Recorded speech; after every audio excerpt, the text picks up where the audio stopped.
Ujian kita masing-masing ada. Maka jangan pernah membandingkan ujian orang dengan ujian yang Allah kirimkan untuk kita.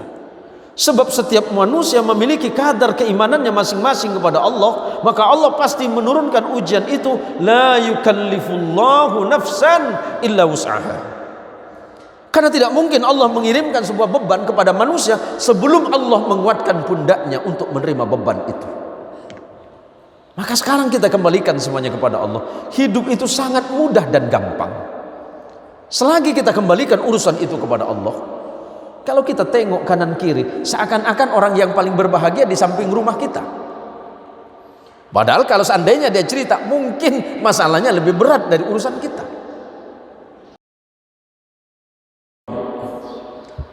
Assalamualaikum warahmatullahi wabarakatuh. Alhamdulillahi wa kafa. Wassalatu wassalamu ala sayyidil mustafa wa ala alihi min ahli sidqi wal wafa. Allahumma salli wa sallim ala sayyidina wa maulana Muhammad wa ala ali sayyidina wa maulana Muhammad. Wa qala Allah ta'ala azza wa jalla fi muhkamit tanzil. Bismillahirrahmanirrahim. Inna Qur'an al-fajri kana mashhuda. Wa ba'du. Yang dirahmati Allah dan kami muliakan Ketua Umum Majelis Ulama Indonesia Kabupaten Kayong Utara, yang dirahmati Allah Tuan Guru kita Kiai Haji Ibrahim, yang saya dengar Ibrahim Abu Amin Ibrahim, Ketua Umum Masjid Usman Al-Khair Kiai Nazril, para jamaah sekalian yang dirahmati Allah.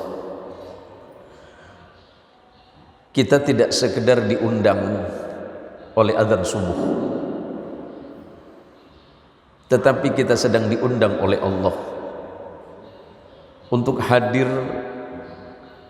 di satu tempat di saat yang paling tepat. Karena sujud kita barusan kelak di yaumil qiyamah, zakat kita, haji kita, dan seluruh amal perbuatan kita tidak akan dihitung oleh Allah sebelum sujud kita dihitung oleh Allah. Rasulullah sallallahu alaihi wasallam mengingatkan, awwalu ma yuhasabu bil 'abdi yaumal qiyamah as-salah. Amal pertama manusia yang bakal dihitung oleh Allah di yaumil qiyamah kelak adalah salatnya. Hal yang paling kita rindukan kelak di hadapan Allah adalah sujud kita. Para malaikat-malaikat Allah subuh ini sedang menyaksikan saudara. Allah Subhanahu wa ta'ala itu tidak mungkir akan janjinya. Inna Qur'an al-fajri kana mashhuda. Sesungguhnya salat subuh itu adalah salat yang disaksikan oleh ribuan malaikat Allah. Saya tadi sepanjang perjalanan pas mau nyampe ke masjid ini dengan Bang Andi, melihat bapak-bapak terburu-buru datang ke masjid ini, berjalan kaki beliau. Saya tidak tahu siapa di antara beliau ini, tapi kata Bang Andi itu insya Allah jamaah yang akan hadir di sholat subuh. Dan disitulah kemudian saya berseru kepada Allah, ya Allah, betapa orang itu berada dalam naungan kasih sayangmu ya Allah. Dia terburu-buru menjumpaimu. Dia dengan langkah kakinya yang tegap, dia hanya ingin memenuhi panggilan imannya. Maka insya Allah kita termasuk bagian dari orang-orang yang sangat dirindukan oleh surganya Allah Subhanahu wa ta'ala. Karena biasanya Pak Cik Mak Cik, kalau jam segini enaknya biasanya ngapain? Ngopi. Ngopi Pak Cik. Ya Pak Kiai Ibrahim. Nah, ini kajian subuh paling aneh ini. Biasanya saya udah disiapin minum kopi gitu, sama air putih. Ada enggak kira-kira nih? Masya Allah. Ibu-ibu sehat semuanya ibu? Ibu-ibu semuanya sehat? Baik, karena ibu sehat saya tanya, ibu kalau disuruh milih, pilih kaya apa miskin? Nah, itu pertanyaan berat itu. Ibu kalau suruh milih, pilih kaya apa miskin? Kaya. Ternyata orang sini mata duitan juga ini. Baik, kalau milih kaya, pertanyaannya ada lagi. Milih kaya tidak bahagia atau miskin bahagia? Hah? Alhamdulillah, yang jawab cuma satu, Pak Kiai. Kaya bahagia. Oh, ternyata pintar beliau. Tidak sia-sia beliau ngaji lama-lama dan jauh itu. Kalau orang itu disuruh milih, kata Nabi Muhammad SAW, dia pasti milih yang ketiga. Lau kana libni Adam wadiyani min malin labtagha thalithan.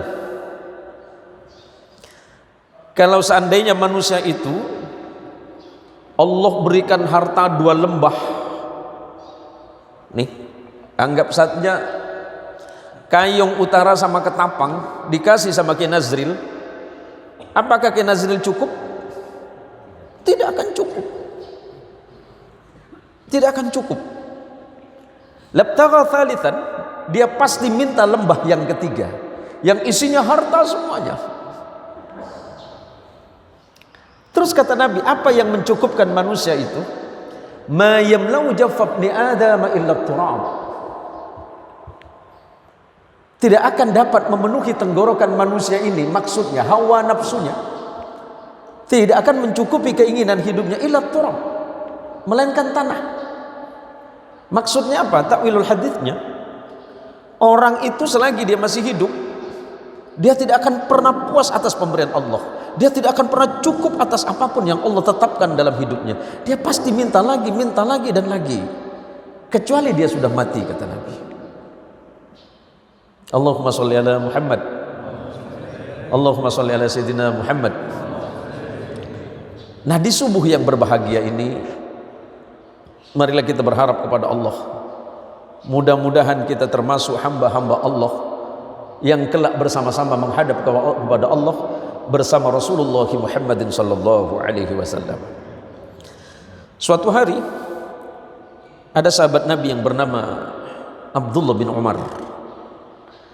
Sahabat Nabi itu jumlahnya Pak kurang lebih 124.000. Kategori sahabat itu adalah orang yang hidup bersama Nabi, sezaman dengan Nabi, bertemu dengan Nabi, beriman kepada Nabi dan mati dalam keadaan Islam. Itu sahabat. Walaupun hidup di zaman Nabi tapi tidak beriman kepada Nabi, itu bukan sahabat. Seperti apa? Abu Jahal dan Abu yang lain itu.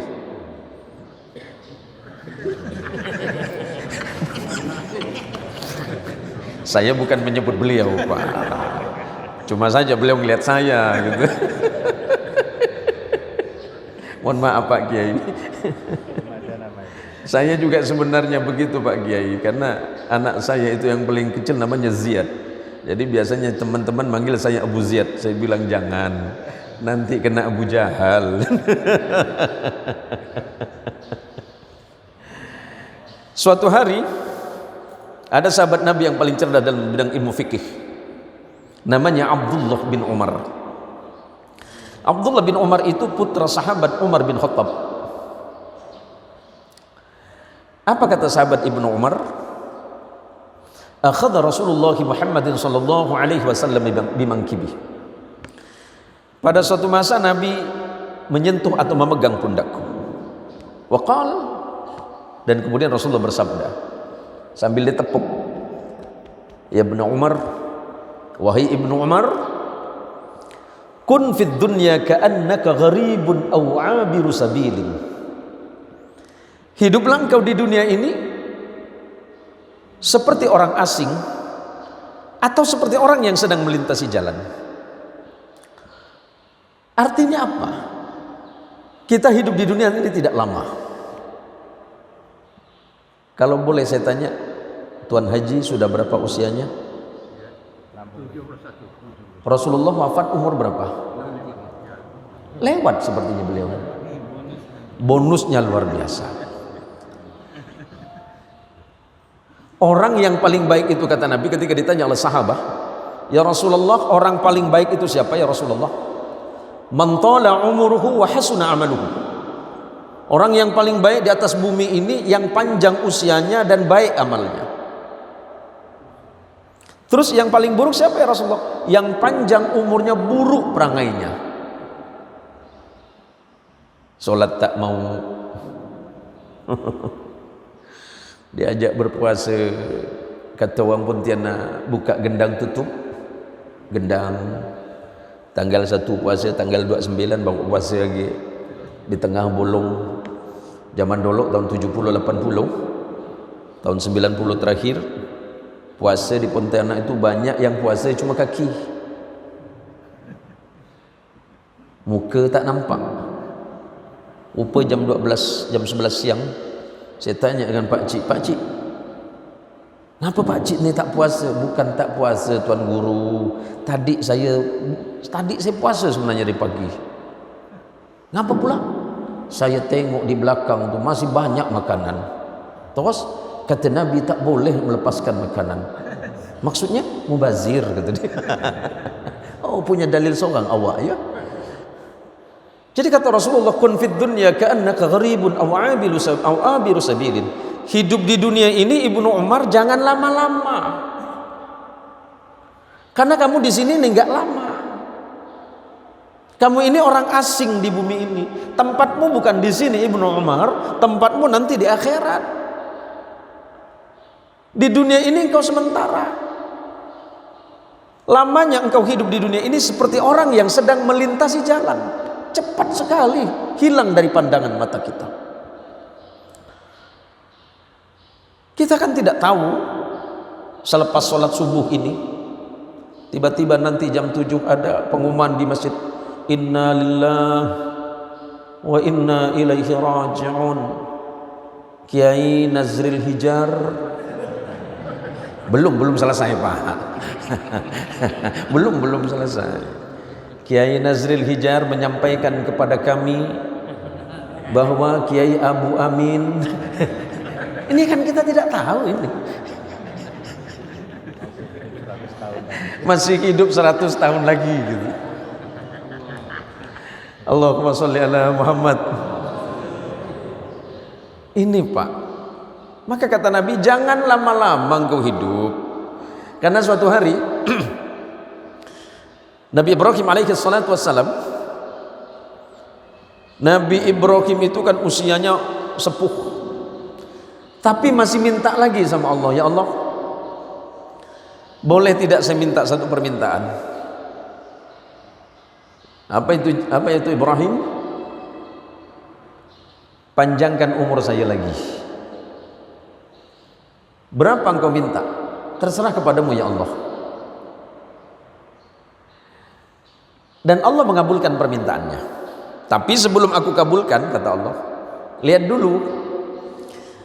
Tiba-tiba Nabi Ibrahim kedatangan tamu yang sepuh sekali, yang jalannya sudah susah. Dan tamu ini makan di depan Nabi Ibrahim, minum di depan Ibrahim alaihi salatu wassalam. Setiap yang dimakan keluar, setiap yang diminum tidak masuk. Apa kata Nabi Ibrahim? Ya Allah, kalau tua macam ni nampaknya berat ya Allah. Makan tak masuk, air setetes pun keluar lagi lewat liur ya Allah. Udahlah ya Allah, terserah engkau ya Allah. Yang penting jangan macam ini ya Allah.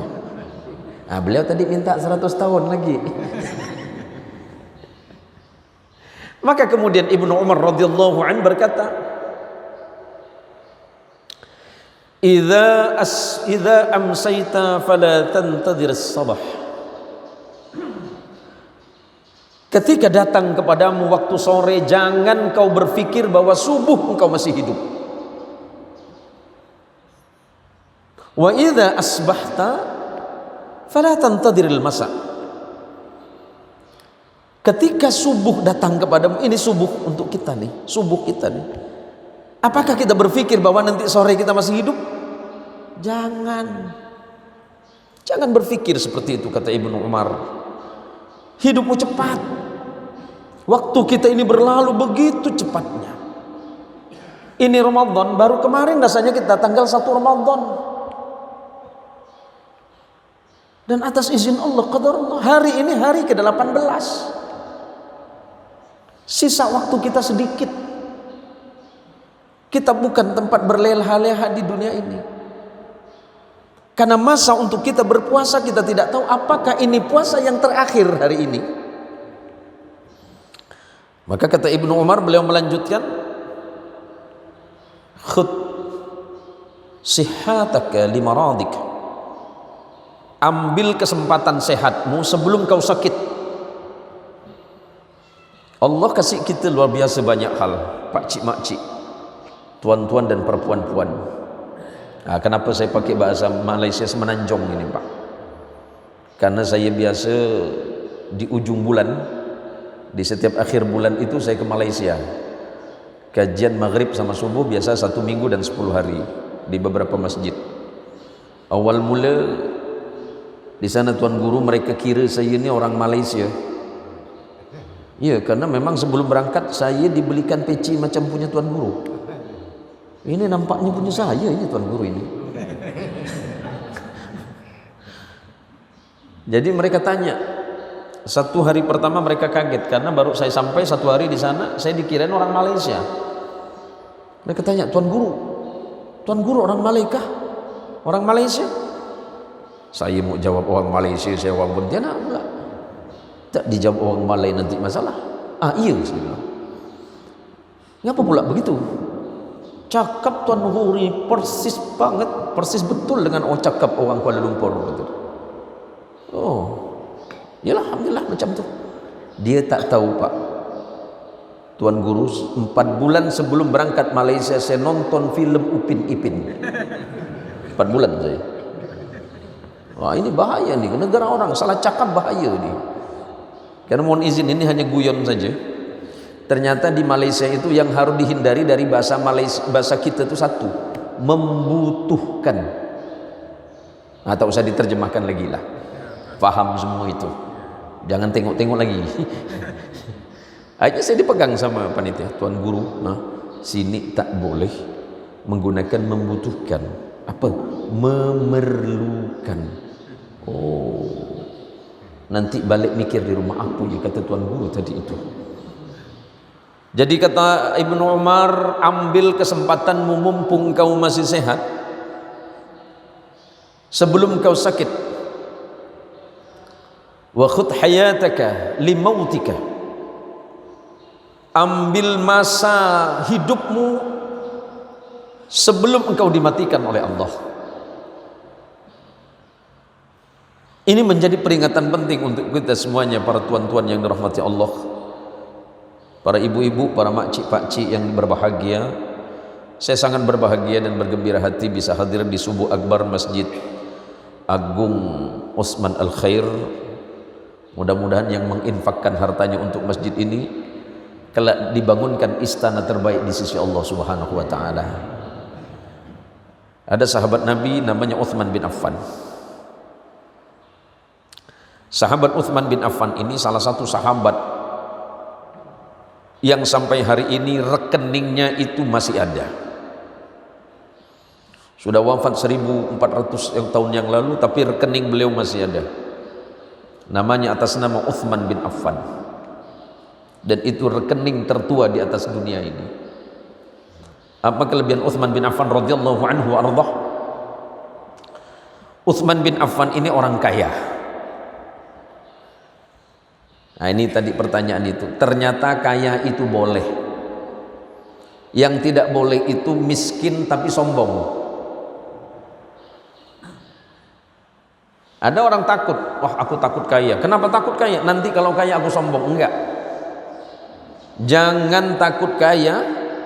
Jadilah orang kaya yang hasilnya itu dari perkara halal, dibelanjakan kepada perkara yang baik, maka itu adalah kekayaan yang hebat. Jangan jadi orang miskin yang sombong, kata Nabi. Ada orang miskin sombong, Pak? Ada orang miskin sombong? Tunjuk tangan yang mana? Sahabat bingung. Ya Rasulullah, di mana-mana yang kaya itu biasanya yang sombong. Tapi ini aneh ya Rasulullah. Adakah orang miskin yang sombong? Ada, kata Nabi. Siapa itu? A'ilun mustakbir. Dia hidupnya susah, ekonominya sulit, pekerjaan susah dapat, dia dalam keadaan melarat, tapi dia tidak mau sholat, tidak mau sujud kepada Allah, dan dia malah menentang kepada Allah karena dengan kemiskinannya. Banyak orang kaya tapi dekat kepada Allah. Cara mendekatkan diri kepada Allah bukan hanya dengan ibadahnya, tapi dengan hartanya. Sahabat Utsman ibn Affan radhiyallahu anhu, satu-satunya sahabat Nabi yang membuat malaikat Jibril malu. Suatu masa ketika Rasulullah sallallahu alaihi wasallam sedang duduk, sedikit tersingkap betis beliau, kemudian Rasulullah terburu-buru menutupnya. Dan di hadapan beliau ada sahabat, beberapa di antaranya adalah Abu Bakar dan Umar radhiyallahu anhuma. Padahal dari awal ketika sahabat Umar dan sahabat Abu Bakar Siddiq bertemu dengan Nabi, Nabi tidak menutupi betisnya. Tetapi ketika sahabat Utsman bin Affan lewat, Rasulullah menutupinya. Setelah itu, setelah lewat Utsman, dua sahabat bertanya, "Ya Rasulullah, apa yang terjadi dengan dirimu ya Rasulullah? Kenapa di saat kami datang Rasulullah tidak menutupi keadaan betis Rasul? Tapi kenapa ketika Utsman lewat, sahabat Utsman lewat, Rasulullah menutupinya? Bagaimana aku tidak menutupi betisku? Yang lewat itu adalah orang mulia. Kenapa ya Rasulullah? Kalau Jibril bertemu dengan Utsman, Jibril menunduk. Apa kelebihan Utsman ya Rasulullah? Karena dia adalah orang yang super kaya raya tapi rendah hati. Kekayaan Utsman di kota Madinah itu hampir sepertiganya. Nah, di sini yang punya tanah paling banyak siapa nih? Kiai Abu Amin lagi.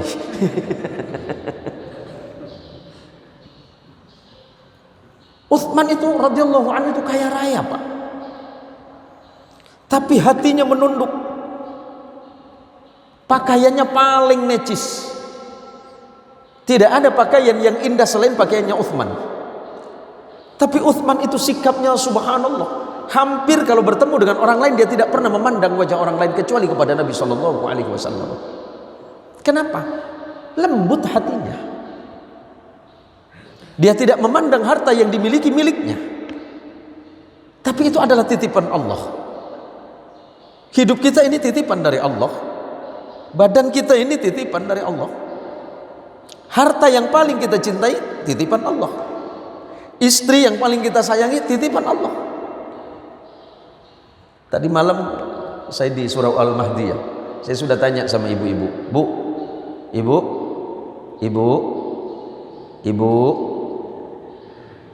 Ibu pilih mana? Suami dulu yang meninggal atau ibu? Ibu lebih senang mana? Suami dulu yang meninggal atau ibu? Suami. Nah, ini bapak nih. Nah, kalau bapak tak perlu tanya, jawabannya saya udah tahu dah. Bini dulu Pak Kiai gitu. Tapi mudah-mudahan kita hidup dan mati dalam keadaan husnul khatimah. Maka kata Rasulullah sallallahu alaihi wasallam, hidup kita ini adalah ujian dari Allah. Termasuk subuh ini kita sedang diuji rasa cinta kita kepada Allah Subhanahu wa taala. Beliau mengatakan, "Idza ahabballahu qauman ibtalahum." Kalau Allah sedang mencintai seorang hamba, maka Allah pasti memberikan ujian kepada dirinya. Ini sudah masuk waktu syuruk. Jangan bilang lama, Pak. Ini lidah saya udah kering nampak. Waktu syuruk jam 7. Beza ya.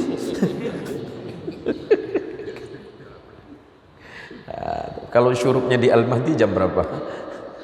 Pasti jam 6, jam 5.30 nampaknya. Berarti 2 menit lagi.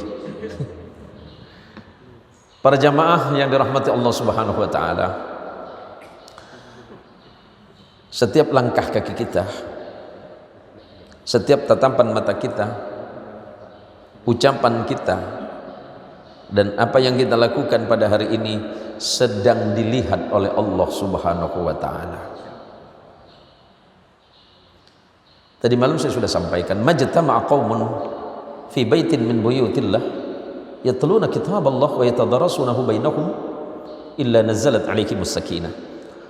Tidaklah sekelompok manusia sedang berkumpul di masjid, kata Rasulullah sallallahu alaihi wasallam, dibacakan ayat-ayat Allah, kemudian mereka belajar tentang ayat tersebut, melainkan Allah pasti akan menurunkan ketenangan di hatinya. Di luaran sana, ketika kita melangkah keluar kaki kita dari masjid ini, akan banyak persoalan yang kita temukan. Hingga kemudian ketika kita tidak menemukan jawaban dari setiap persoalan-persoalan, orang dalam keadaan kebingungan. Padahal jawabannya gampang. Jawabannya ada di tempat mulia ini. Masuk ke dalam masjid, ambil wudhu, sempurnakan wudhunya, kemudian salat di dalam masjid, bersujud kepada Allah. Selepas sujud berzikir kepada Allah, maka niscaya Allah akan menatap kita dengan kebaikan dan rahmatnya. Allah sudah menetapkan bagi dirinya bersifat kasih sayang. Orang-orang atau kita yang berada di luar sana dipanggil oleh Allah untuk masuk ke tempat yang mulia ini. Kalau sudah begitu, kata Rasulullah SAW, Allah turunkan ketenangan di dalam hatinya. Kalau hatinya sudah tenang, persoalan sesulit apapun itu akan terasa mudah. Karena dia berkata dalam hatinya, ya Allah, ini perkara mudah bagi Allah. Bagiku ini sulit, tetapi ketika berhubungan dengan Allah, semuanya akan terasa mudah. Karena yang memberikan masalah adalah Allah, yang memberikan ujian adalah Allah, yang memberikan nikmat itu Allah. Kenapa tidak kita kembalikan semuanya kepada Allah? Bukankah semuanya akan terasa mudah, semuanya akan terasa ringan? Kalau semuanya mudah dan ringan, kita akan bahagia dengannya. Yang kedua, wa ghasyiyatuhumur rahmah. Allah sedang mencucurkan rahmat yang begitu banyak dan besar untuk kita. Kita hitung dari mulai bangun tidur.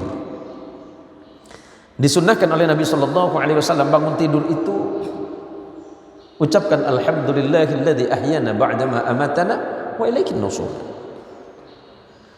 Kita itu barusan tadi malam tidur, kita sedang dijaga oleh Allah.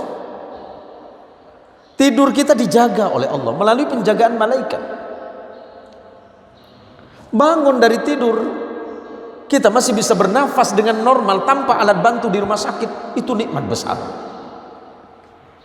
Wa in ta'uddu nikmatallahi la tuhsuha, kata Allah. Dan seandainya kalian menghitung nikmat-nikmat Allah, kalian tidak akan mampu. Mampukah kita membayar nafas ini? Tidak akan.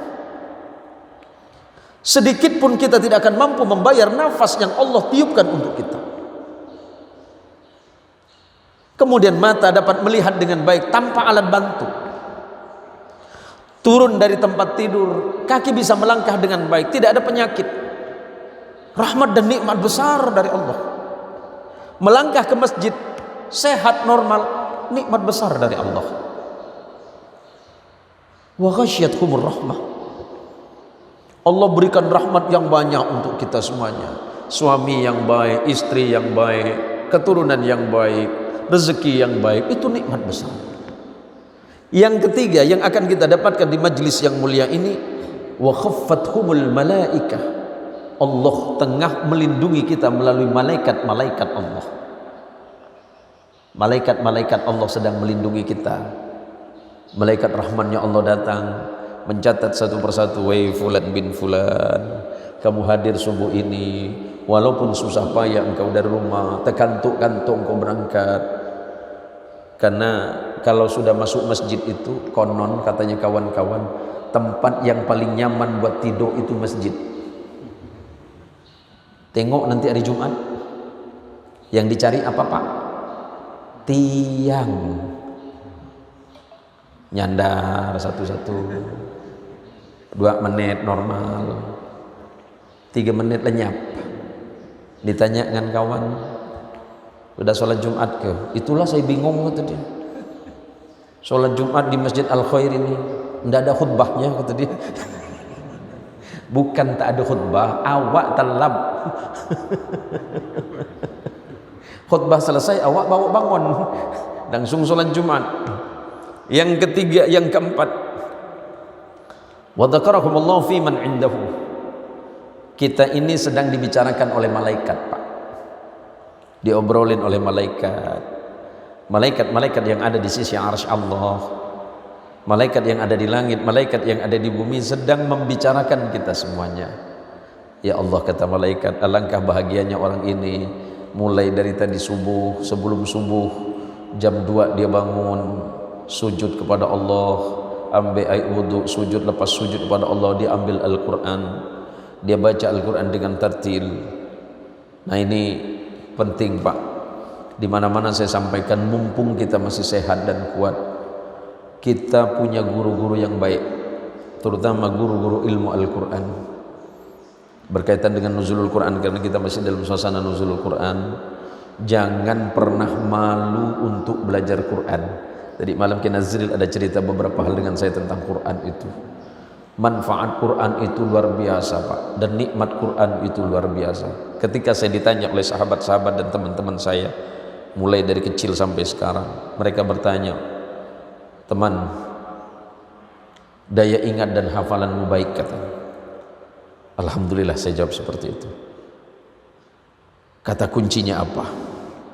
Saya jawab satu, saya tidak tahu kata kunci, tetapi seingat saya, setiap hari saya selalu menyempatkan untuk membaca Al-Quran. Itulah yang membuat Allah memberikan daya ingat kepada saya. Kalau tanpa bacaan Al-Quran, saya tidak tahu apakah daya ingat saya ini masih bertahan. Umur saya masih muda Pak Kiai. Umur saya baru 25. 52. Hebat Pak Kiai kita ini. Jangan-jangan itu nak mesin. Umur saya 52. Jadi kalau teman-teman nanya, sampai hari ini yang saya baca itu hanya Quran. Karena dengan saya membaca Al-Quran, pertama Allah memberikan ketenangan kepada hati saya. Karena Rasulullah SAW memuji orang bahwa sebaik-baiknya manusia, khairun nas man ta'allama al-Qur'ana wa 'allamahu. Sebaik-baiknya manusia itu adalah orang yang belajar dan mengajarkan Quran. Orang yang sedang belajar Quran, seluruh makhluk-makhluk Allah mendoakannya, kecuali satu, iblis. Bahkan ikan-ikan di lautan, ini laut kita kemana Pak Kiai? Ini kita sholat di atas laut ini. Oh sakti kita di sini. Laut merah. Laut merah Pak Kiai. Sebaik-baiknya manusia man ta'allama al-Quran wa 'allamahu. Lepas nanti pulang ke rumah, biasakan diri, kalau bapak-bapak, sebenarnya ibu, kalau boleh tanya saya dengan bapak-bapak, bapak biasa minum kopi di rumah apa di warung? Di masjid Pak Kiai. Kalau sehari-hari biasanya lebih banyak minum kopi di rumah apa di warung?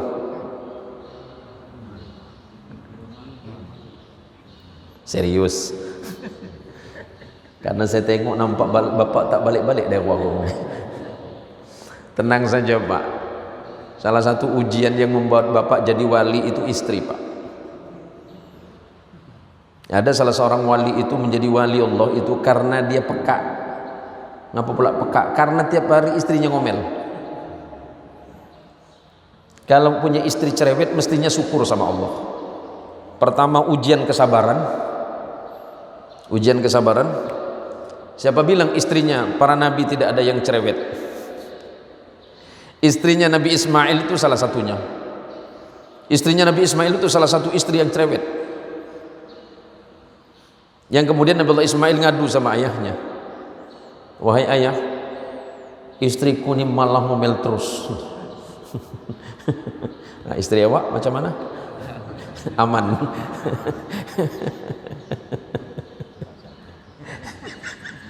Karena cuma satu ya. Oh, belum buka cabang bang. Masa kalah sama Alfamart bang? Alfamart tiap hari buka cabang bang. Jadi apa kata Nabi Ibrahim? Bersabarlah engkau. Tetapi kalau engkau sudah tidak mampu dari rasa sabarmu, ya udah, kembalikan saja. Kenapa? Karena ujian yang terberat dan terbesar bagi seorang suami itu adalah istri. Mulai dari pagi, bangun subuh, habis sholat subuh. Habis sholat biasa suami minta minum kopi. Mak, buatkan kopi. Jawabannya cantik, bikin seorang, kata dia. Ngapa bikin seorang mak? Macam tamu je, kata dia. Mak, saya pengen dibuatkan kopi sama mama. Emang selama ini yang buat kopi siapa, kata dia. Banyak jawaban dia rupanya. Akhirnya udah lama saya ngalah. Iya, masuk kita ke dapur, kalau kopi ketemu warna hitam, tapi rupanya warna putih berjejer. Ada gula, ada garam, ada pecin. Tanya dengan bini, mak, gulanya yang mana? Yang warna putih, kata dia.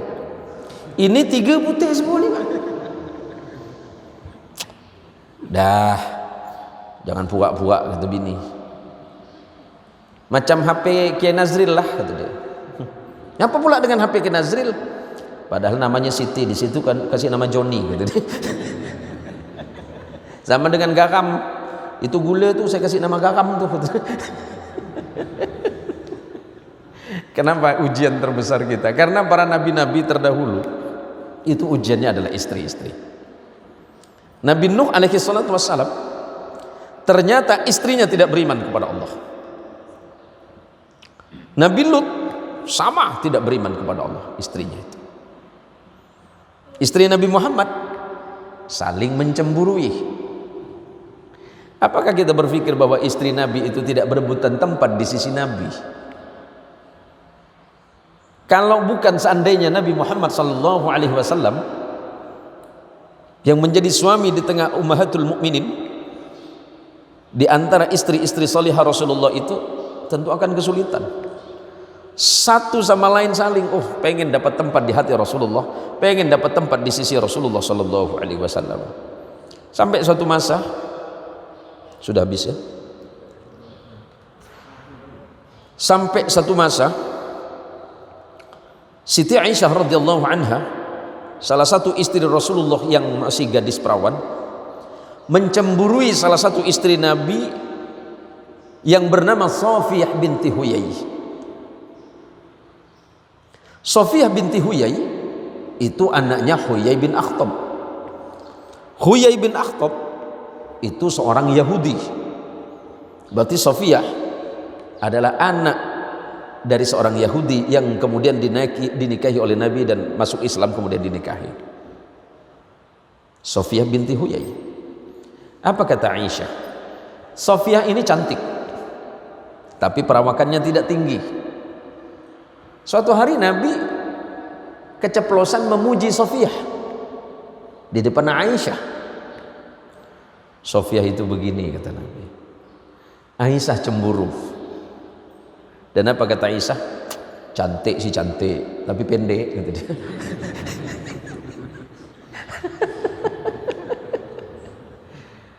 Cas. Hati Nabi kemudian merasa, ya Allah, betapa istri-istriku sangat mencintaiku. Nah, kata betapa istri-istriku sangat mencintaiku, kan seperti begitu ya Kiai Amin ya? Kiai Abu Amin seperti itu juga. Oh, mirip ya? Baru niat sepertinya ini. Apa kata Nabi? Dan Safiyah hatinya merasa terluka, menangis dan mengadu kepada Nabi. Ya Rasulullah, aku mendengar barusan Aisyah mengatakan begini dan begitu untukku. Nabi dengan lembut kemudian mengatakan, Sofiyah, aku mencintaimu, aku menyayangimu. Nah, kira-kira begitu kayak Abu Amin. Nanti kalau ibu Nyai itu ribut gara-gara belum cair THR, tinggal kasih tahu aku mencintaimu. Apa jawaban itu? Nah, basi dah.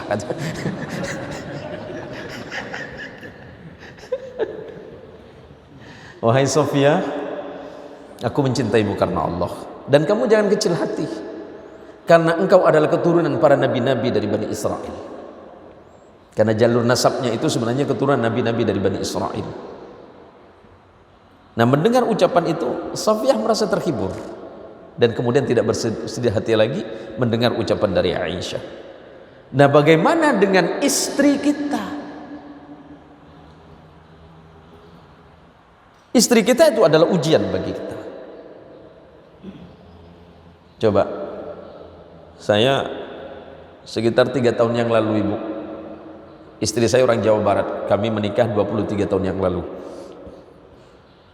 Saya bilang sama istri saya, Umi, ini sudah tanggal 25 Ramadan.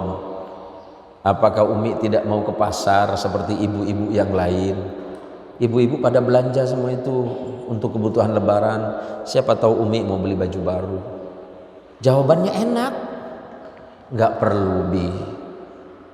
Saya sudah senang, saya sudah tenang, sudah bisa puasa. Saya sudah bisa sholat tarawih, saya sudah bisa baca Quran di bulan Ramadan. Mendengar jawaban itu senang hati saya, Pak Kiai. Saya tanya, Umi yakin gak mau ke pasar? Simpan saja uangnya. Dalam hati, ya Allah, kalau bini macam ini semua biar 10 aku kawin, ya Allah.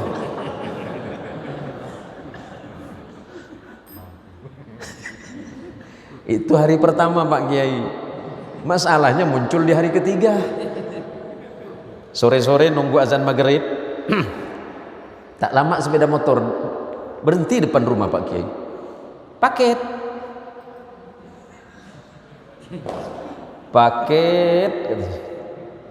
Iya Bang, paket Pak Haji.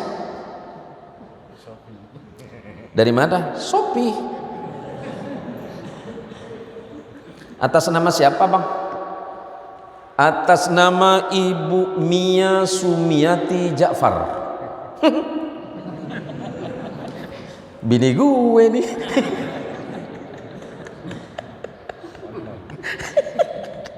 Bang, sudah bayar belum? Belum Pak Haji. Loh, kok belum? Namanya COD. Apa itu? Cash on delivery. Maksudnya Bang, bayar di sini.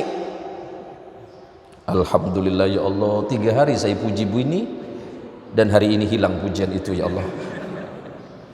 Saya bayar. Ya Bang, saya simpan itu barang. Besok pagi jam 9 datang lagi Pak Kiai. Paket. Mana Bang? Biasa Pak Haji. COD lagi? COD. 3 hari berturut-turut ada 7 COD. Ya Allah. Nampaknya saya tidak dapat Lailatul Qadar ini ya Allah. Tapi itulah ujian hidup. Allah mesti menguji kita semuanya. Siapapun yang beriman kepada Allah pasti diuji. Allah mengingatkan Bismillahirrahmanirrahim. Ahasiban nasu ay yutraku ay yaqulu amanna wa kum la yuftanun.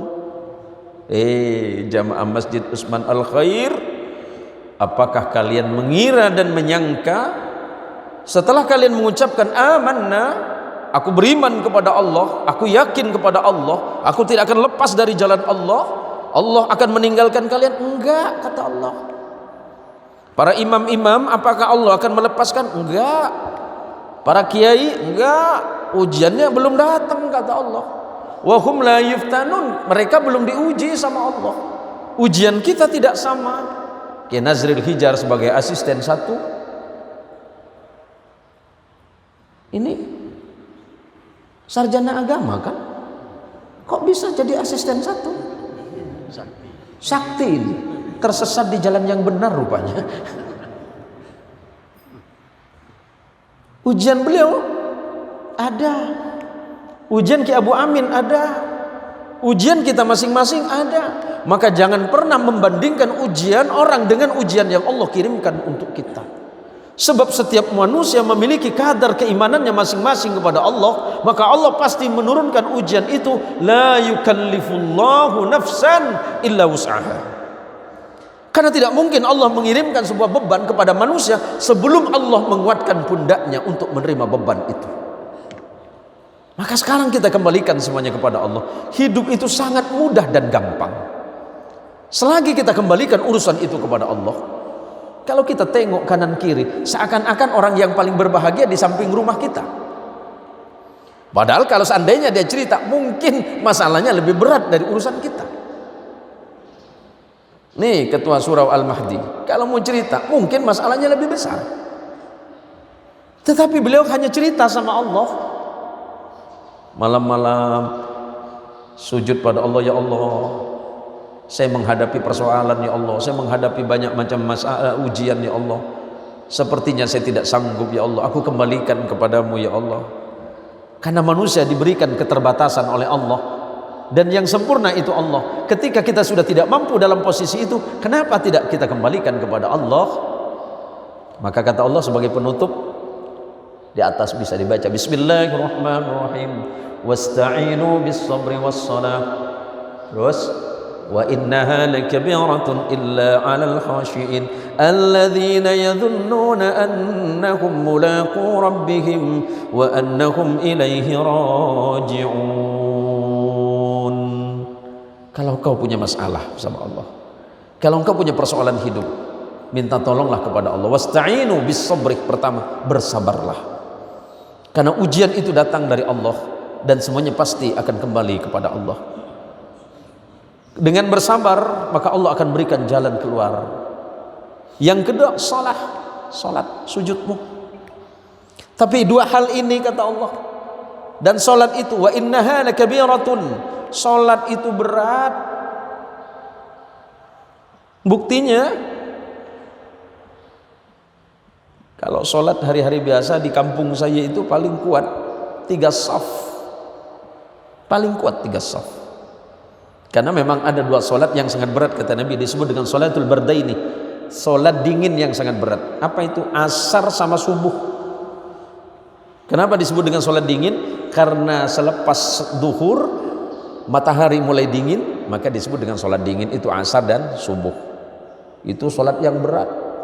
Maka waktu asar suka lupa gitu, karena mungkin capek dengan pekerjaan atau mungkin sibuk dengan apapun. Yang kedua sholat subuh. Maka kata Allah, sabarlah dan bersolat-solatlah kepada Allah. Tapi ingat, sholat itu berat. Illa 'alal khashi'in, kecuali orang-orang yang khusyuk hatinya kepada Allah. Allah melanjutkan, siapa orang yang khusyuk? Alladzina yadhunnuna annahum mulaqu rabbihim, orang yang sholat, yang yakin bahwa dia sedang menghadap kepada Allah. Mulai dari takbir Allahu Akbar, dia tundukkan hatinya, dia pasrahkan dirinya kepada Allah. Dia sadar bahwa dia sedang berhadapan dengan Allah. Saya tidak melihat Allah, tapi Allah sedang melihat saya. Aku tidak menatap Allah, tapi Allah sedang menatapku. Dia memiliki keyakinan itu. Dan kemudian dia memiliki keyakinan bahwa suatu hari aku pasti kembali pulang kepada Allah. Di dunia ini aku hanya main-main. Selepas ini aku pasti pulang menghadap kepada Allah. Bukan persoalan kita pulang, tapi bekal apa yang kita bawa ketika kita pulang. Bekal kita, mari kita penuhi bekal kita. Yang jadi muadzin, subhanallah, beliau suaranya masih sangat merdu. Usia berapa ya? 63 ya. Subhanallah. Dulu di Madinah, subuh-subuh yang dingin Jibril datang. Ya Rasulullah, nama ayah siapa? Ya? Zuhaidi. Kira-kira, iya, Zuhaidi.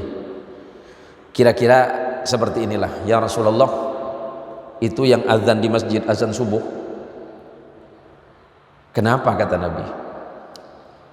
Besok asar nyawanya saya ambil.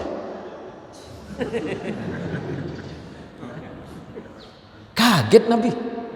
Serius malaikat? Serius? Yang Juhaidi kan?